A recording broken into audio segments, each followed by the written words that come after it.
नमस्ते दोस्तों, BA turtle trading और इन्वेस्टिंग में आपका स्वागत है। आज के इस वीडियो में हम देखने वाले हैं, आज जैसे कि अपने सभी ने विटनेस किया होगा मार्केट में कि आज रिवर्सल आया है। आप देखेंगे कि मार्केट बहुत ही इंपॉर्टेंट लेवल पे था। निफ्टी का अगर चार्ट में डेली में ओपन करूं, जैसा कि हमने कल के वीडियो में भी डिस्कस किया था कि आप देखेंगे कि ये यहाँ पे जो 30 नवंबर 1 दिसंबर के आसपास जो इसने हाई बनाया था, उसी के हाई के आसपास यहाँ पे क्लोज हुआ था और साथ ही में 200 ईएमए का सपोर्ट भी था।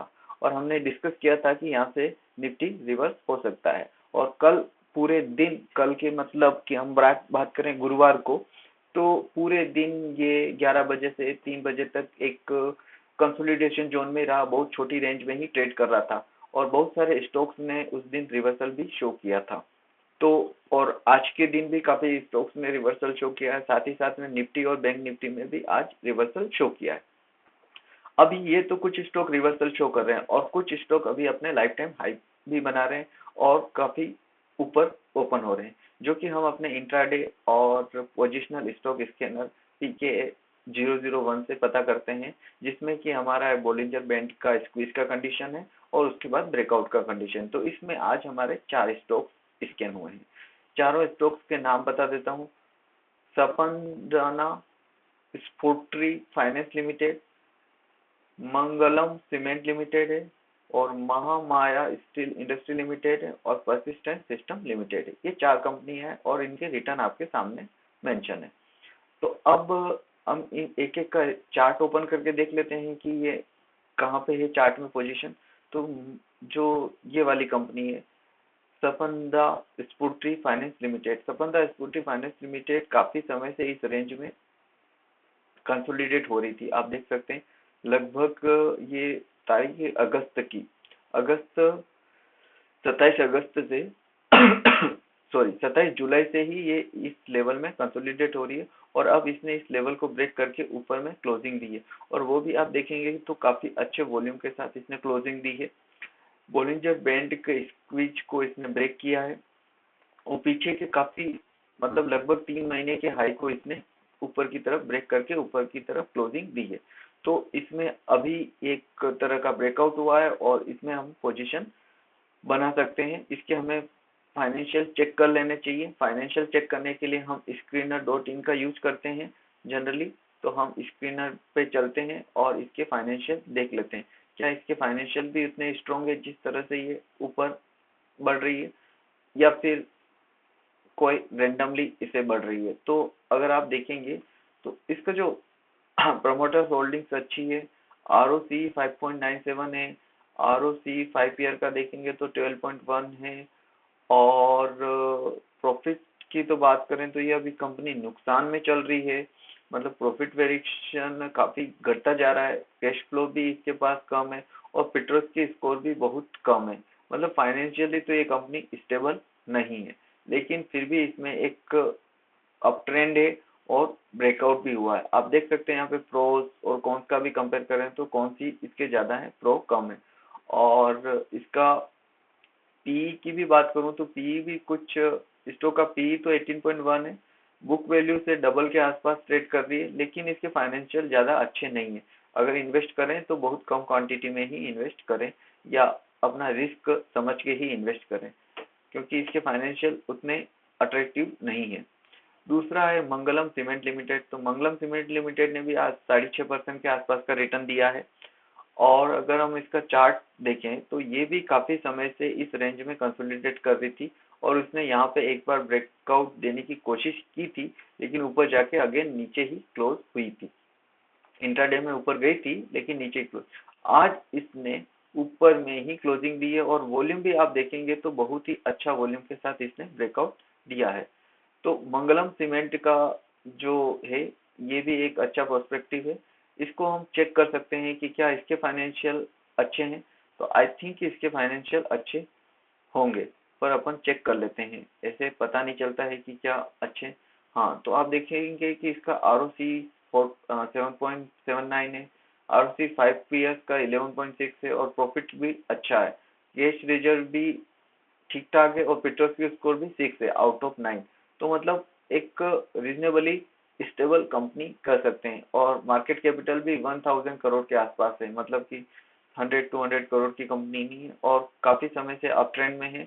और अभी रिसेंटली इसने अपने 200 डीएमए जो कि 50 डीएमए का सपोर्ट लेके यहाँ से बाउंस हुई है और अपने जो 52 वीक हाई है उसको भी ऊपर की तरफ क्रॉस किया, मतलब 52 वीक हाई पे अभी ये ट्रेड कर रही है। तो ये भी एक काफी अच्छा स्टॉक हो सकता है। उसके बाद है महामाया स्टील इंडस्ट्री लिमिटेड।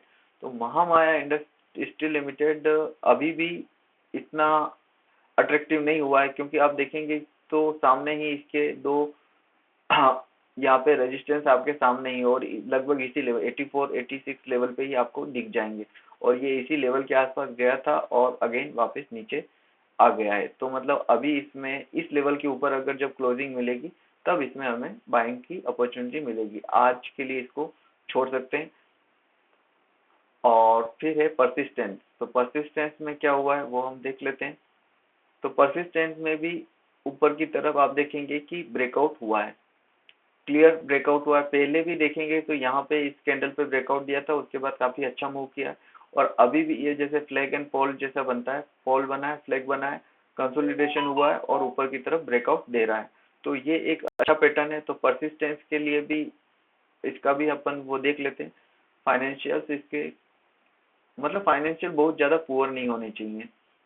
अगर आप किसी कंपनी में इन्वेस्ट कर रहे हैं तो ऐसा नहीं हो कि कंपनी एकदम नहीं। इसके तो अच्छे पेट्रोस की स्कोर 8 है। उसके बाद आरओसी 5 ईयर का, प्रॉफिट वेरिएशन, प्रोमोटर्स होल्डिंग इस कंपनी में कम है। बाकी सब चीजें बहुत अच्छी है लेकिन प्रोमोटर्स होल्डिंग इस कंपनी में कम है। प्रोमोटर्स होल्डिंग क्यों कम है इसमें? इन्वेस्टर्स की अगर बात करें तो प्रोमोटर्स इसमें काफी समय से, लगभग 2020 से ही इसमें ऐसे ही है। और 2020 के कंपेयर करें तो थोड़े प्रमोटर घटे भी हैं। एफआईआई में इंक्रीज हुआ है, डीआईआई भी लगभग उसी लेवल पे। पब्लिक, लेकिन एफआईआई डीआई का काफी अच्छा परसेंटेज इसमें है, 28 और 31, मतलब कि लगभग 30 और 50% तो एफआईआई डीआई के पास है और 31% इसके पास है। तो टोटल बड़े हैंड्स के बाद बात करें तो 50-80% तो बड़े लोगों के पास ही है।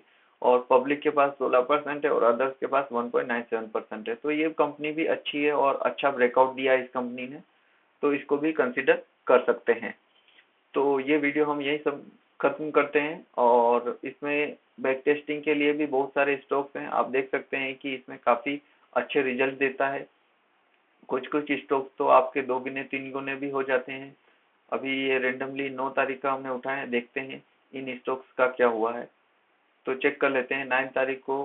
9 अक्टूबर 9 अक्टूबर के बाद ये इन्होंने कुछ, मार्केट गिरा है वैसे, तो हो सकता है इन्होंने भी अच्छा रिटर्न नहीं दिया हो। तो ओ, अच्छा रिटर्न दिया है यार इसने तो। 9 अक्टूबर 9 अक्टूबर कौन सा दिन था? ये दिन था। ओके, उसके बाद ये 4.3 की थी। अच्छा, ये तो पेनी स्टॉक लगता है। 4.3 का था और 6.9 होके आया है। तो पेनी स्टॉक्स में तो वैसे भी हमें इन्वेस्ट नहीं करना चाहिए।